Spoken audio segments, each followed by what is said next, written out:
ഇന്ന് നെത്തോലി മാങ്ങയിട്ടതാണ് വെക്കുന്നത്. ഇപ്പം നെത്തോലി നന്നായിട്ട് കഴുകി വൃത്തിയാക്കി വെച്ചിട്ടുണ്ട്.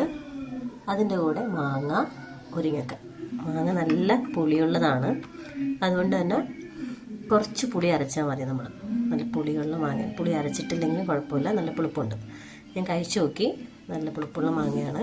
ഇപ്പോൾ നെത്തോലി മാങ്ങയിട്ടതാണെന്ന്. അതിന് വേണ്ട അരപ്പുകളെല്ലാം തയ്യാറാക്കിയിട്ടുണ്ട്. തേങ്ങ, മുളക് പൊടി, മല്ലിപ്പൊടി, മഞ്ഞൾപ്പൊടി, കുറച്ച് ചെറിയ ഉള്ളി, ഇത്രയിട്ട് നന്നായിട്ട് അരച്ചെടുക്കുക. കുറച്ച് ഉലുവാപ്പൊടി കൂടി ഇട്ട് കൊടുക്കുക. ഇത്ര മാത്രം മതി. നന്നായിട്ട് തേങ്ങ അരച്ചെടുക്കുക. ഇനി നമുക്കത് എങ്ങനെയാണ് വെക്കണേന്ന് നോക്കാം. ചട്ടിയിലേക്ക് അരപ്പൊഴിക്കാം. ആവശ്യത്തിന് ഉപ്പിട്ട് കൊടുക്കാം. ഒരു നുള്ളു ഉലുവാപ്പൊടി ഇട്ട് കൊടുക്കാം. ഇത് പൊടിച്ചതായതുകൊണ്ടാണ്. പൊടിക്കാത്തതാണെങ്കിൽ നമുക്ക് തേങ്ങ അരയ്ക്കുന്ന കൂട്ടത്തിൽ അരയ്ക്കാം. ഇതിലേക്ക് നമ്മൾ എടുത്ത് വെച്ചേക്കുന്ന മാങ്ങയും മുരിങ്ങക്കായും കൂടെ തട്ടിക്കിട്ട് കൊടുക്കാം.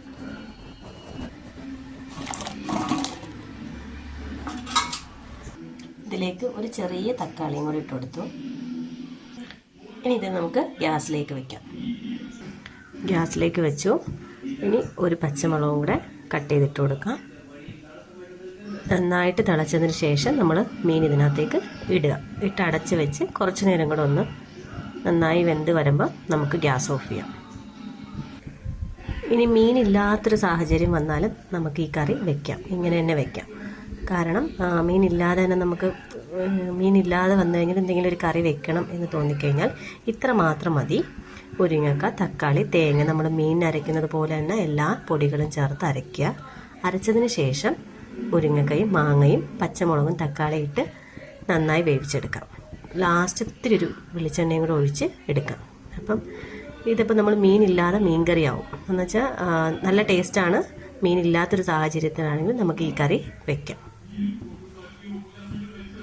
ഇപ്പം നമ്മൾ നെത്തോലി മാങ്ങ ഇട്ടതാണ് വെക്കുന്നത്. അപ്പോൾ അതുകൊണ്ട് നെത്തോലി നമ്മൾ ഇതിനകത്ത് ഇടും.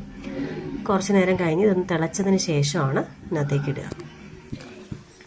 കറി നന്നായിട്ട് തിളച്ചിട്ടുണ്ട്. ഇനി മീനിട്ട് കൊടുക്കാം.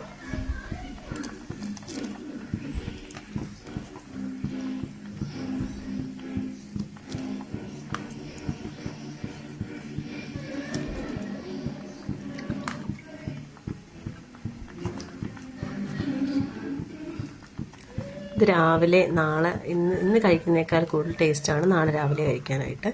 നാളെ രാവിലെ നന്നായിട്ട് ഒന്ന് വറ്റിച്ച് വെച്ച് കഴിഞ്ഞാൽ നമ്മൾ വീട്ടിൽ പഴങ്കഞ്ഞിയൊക്കെ കുടിക്കുന്ന സമയത്ത് നല്ല ടേസ്റ്റാണ്. ഇതിനകത്ത് കഴിക്കാനൊക്കെ നല്ലതാണ്. തലേക്കുന്ന ദിവസം വെച്ചിട്ട് നമ്മൾ പിറ്റേ ദിവസം എടുക്കുന്നതാണ് എപ്പോഴും ചട്ടിയിൽ വെക്കുന്ന കറിയുടെ ടേസ്റ്റ്. നമുക്കിനി അടച്ച് വെച്ച് വേവിക്കാം. കറി നന്നായി തിളച്ച് വറ്റിയിട്ടുണ്ട്. ഇനി നമുക്കിതിലേക്ക് കുറച്ച് വെളിച്ചെണ്ണയും കറിവേപ്പിലയും കൂടെ ഇട്ട് കൊടുക്കാം. കുറച്ച് ഒഴിച്ചാൽ മതി.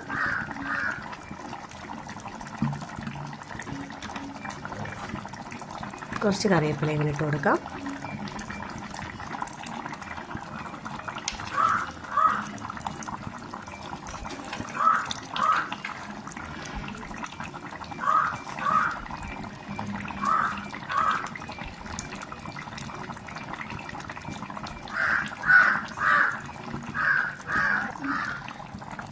അപ്പോൾ എല്ലാവരും നെത്തോലി മാങ്ങയിട്ടത് ചെയ്ത് നോക്കുക. എല്ലാവരും ചെയ്തിട്ട് അഭിപ്രായം അറിയിക്കുക. ചാനൽ സബ്സ്ക്രൈബ് ചെയ്യുക, ലൈക്ക് ചെയ്യുക. എല്ലാവരും ചെയ്ത് നോക്കണം.